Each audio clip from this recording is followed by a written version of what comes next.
Disney movies are a magical experience for children and adults alike. We all love being whisked away to a land of imagination.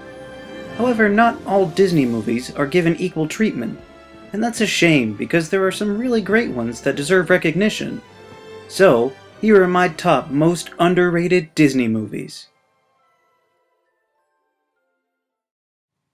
Number 6. Hercules.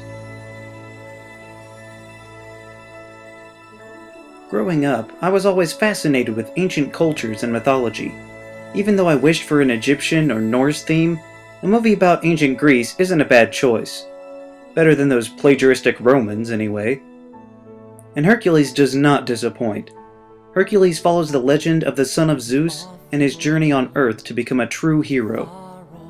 The characters in this movie are very good. Hercules himself might be a little mild, but his supporting cast more than makes up for any shortcomings.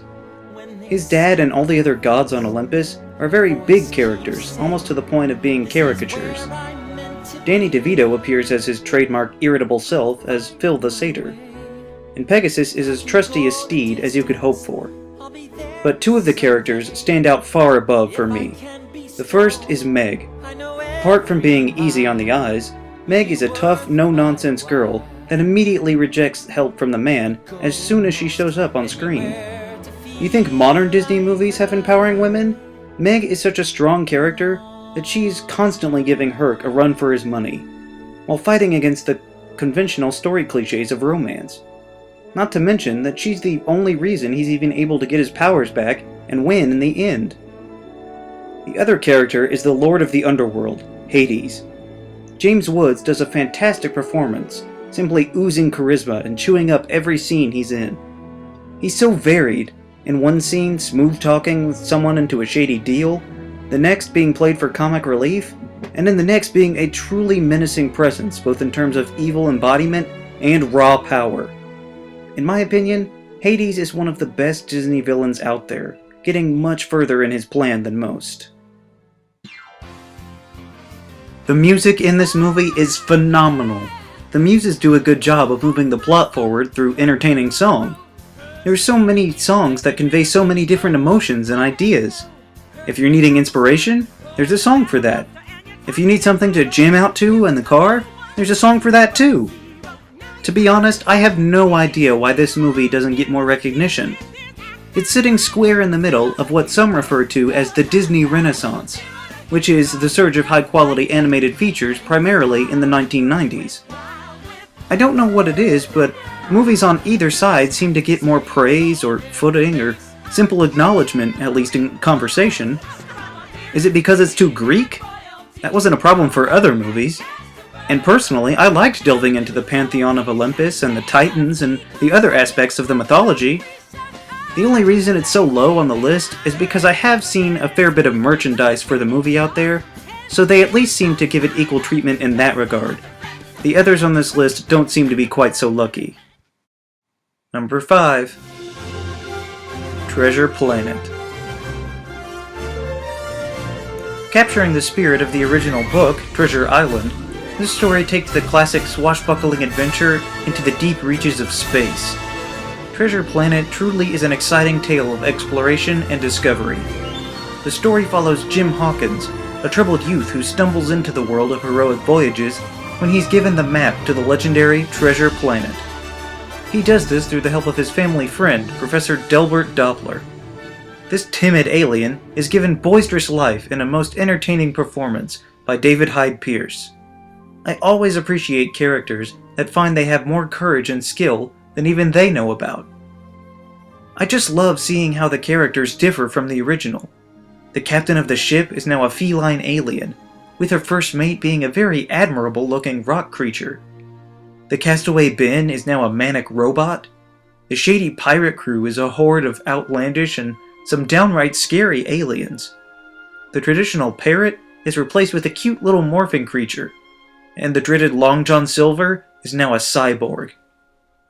While being a traditionally hand-drawn Disney movie, there is a large amount of computer-generated effects in this feature, and for the most part, it works pretty well, since this movie is a science fiction feature. As it stands, for whatever reason, this story is one of Disney's least watched movies out there, and I don't know why. Is it just because it's a science fiction instead of a traditional fantasy? Surely audiences aren't that snobby. I mean, I love Lord of the Rings, but that doesn't mean I don't enjoy a good Star Trek. I said a good Star Trek. There you go. If you're one of the many people who haven't seen this movie, I urge you to take an adventure of your own and give it a fair chance. Number 4. The Emperor's New Groove. This movie has no business being anywhere near as good as it actually is. I don't know how or why, but this story about a spoiled prince turned into a llama is one of the most hilarious pieces of entertainment I have ever seen. The humor in this movie is so self-aware and seemingly random, but it resonates with the audiences of all ages. I loved it as a child, and equally as much, if not more, having grown. There's genuine comedy here. Not something like The Lion King 2, Simba's Pride. When I was younger, I loved to watch it, and remember laughing a lot.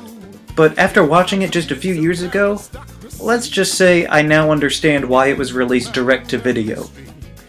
There are about 101 quotable lines all throughout this movie. But in addition to all the gut-busting humor and animal transformation hijinks, there is a deceptively large amount of heart in this unassuming adventure. Kuzco is a spoiled brat that cares little for his people, and he butts heads throughout the film with the kind and gentle Pacha. Pacha, of course, being expertly voiced by John Goodman, whose golden voice is no stranger to the world of animation.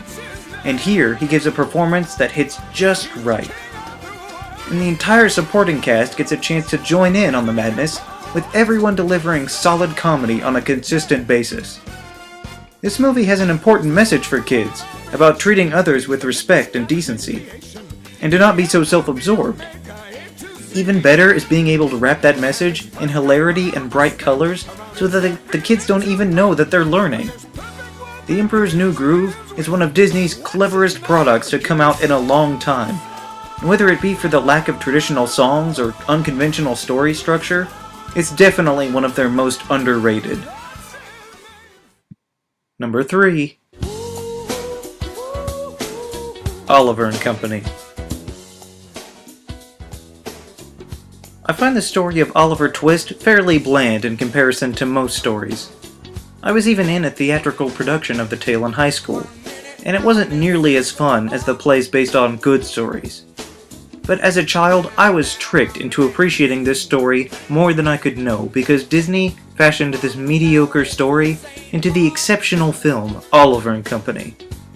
This movie is adapted from the book in a similar vein to Treasure Planet, where the overall story is the same, but allows them to take some liberties.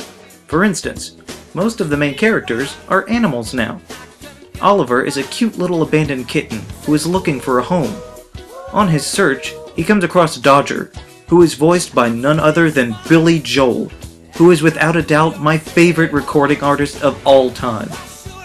He takes Oliver to meet his buddies, and then they go a-thieving together. See, I was tricked into liking this story because they used animals. There is so much heart in this movie, between all the characters, but especially when Ginny shows up. This adorable girl is the catalyst for all the good emotions and conscience that anyone might feel in this movie. If you don't tear up at the love between this little girl and her kitten, then you, sir, are made of stone. No, not you, Mr. Arrow. Sorry. This is one of only a handful of Disney movies that take place in the current day when they were released, with most of their stories being about far-off fantasies. This movie, being in the real world, seems to make parts of it even scarier, with vicious dogs or threatening men who control your future, or even just falling off a bridge. They're all potentially scary things that could actually happen to you. But at the same time, this gives it even more of a powerful punch when it teaches deep lessons about selflessness and honesty, even breaking down barriers between economic classes. Other Disney movies teach lessons, but showing us that the same lessons can be done here in our modern world makes it all the more valuable. Number 2. Atlantis, the Lost Empire. I mentioned how I was interested in ancient legends, while Atlantis was the granddaddy of them all. An ancient city with impossibly advanced technology that just vanished? Any and all things related to Atlantis were cool, so when this movie came out, it was almost too good to be true. Atlantis stars the studious Milo Thatch, who is masterfully voiced by the incredibly talented Michael J. Fox. Milo, like me, has been obsessed with Atlantis since his childhood, and is called on by a rich benefactor for his expertise. For the mission, we're introduced to a vast array of strongly unique characters.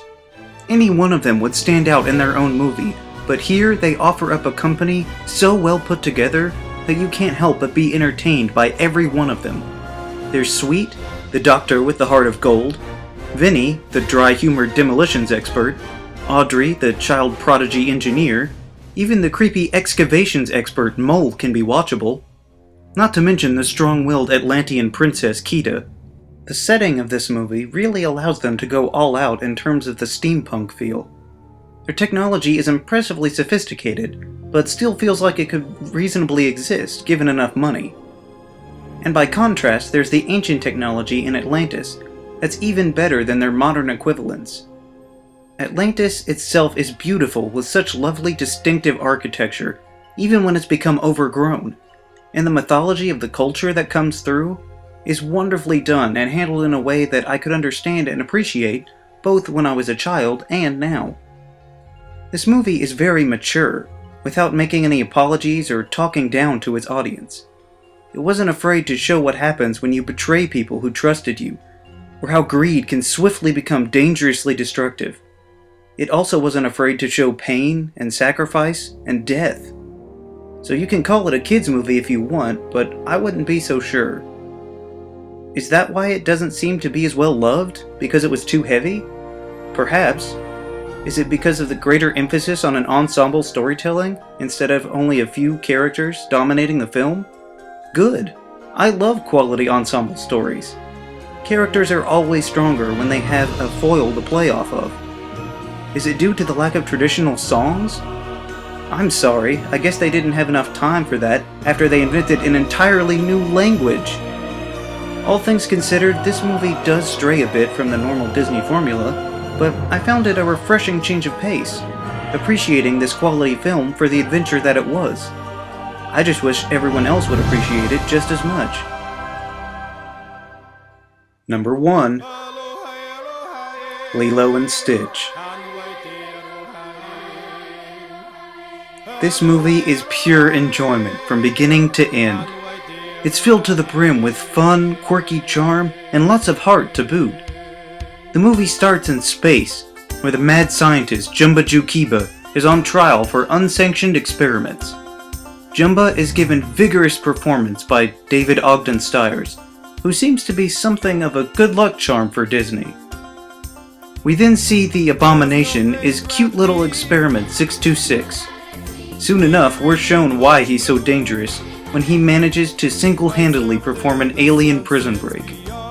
We then transition to a movie about a young girl and her struggle to navigate her troubled relationship with her guardian sister. This dynamic proves to be humorous and heartwarming. It almost makes you forget about the sci-fi movie you were just watching until a crash landing forces them to cross paths. Stitch, now pretending to be a dog, must try to adapt to a life without fulfilling his destructive programming. This movie is filled with interesting characters, both human and alien alike, that get to take turns dominating the screen. We're given an insider look into Hawaiian culture, which may be the only time the audience might be exposed to that sort of thing. None of the characters break into expositional song as in traditional Disney films, but there is a blend of ridiculously catchy Hawaiian music and a number of hits from the king of rock and roll himself, Elvis Presley.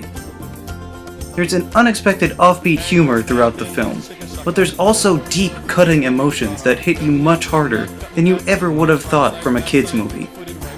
Lilo and Nani have to learn how to be a family without their parents, while Stitch has to learn what it means to be himself. So many of these characters are lost, but they learn that if you cling to family, nobody will get left behind or forgotten. They don't have it all down, but at least they'll be lost together. This concept, that any family, even if they're little and broken, can still provide everyone with a place to belong, is a powerful one, and often in need of reminding. This movie has just as much, if not more heart, than any of the other Disney movies people claim as their childhood favorites, and certainly has much more than any of the classic Disney movies from decades ago. Sure, Peter Pan flying is neat and all, but Stitch is trying to learn about his place in the world and trying to find a family to show him the love he's never experienced before. That's a story that needs to be told to these children. I honestly don't understand why more people don't recognize this movie for the masterpiece that it is. Is it really just because of the sci-fi genre? Did it honestly turn away so many viewers that Disney would dare step out of their regular pattern?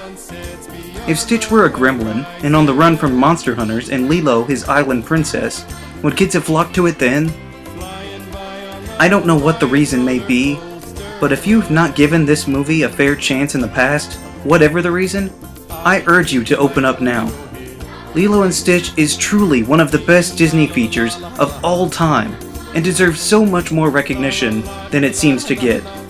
Out of all the Disney films, I truly believe this one to be the most underrated. So, there you have it. It's my case for some of the best Disney movies I know. Hopefully you've watched them and enjoyed them as well, and if you haven't, I hope you'll give them a try now. Do you agree that these movies are underappreciated? Which Disney movies do you find to be the most underrated? Let me know down in the comments. Also be sure to leave a like, share this video, and subscribe so that you too can become an Imperial today. We'll see you around next time.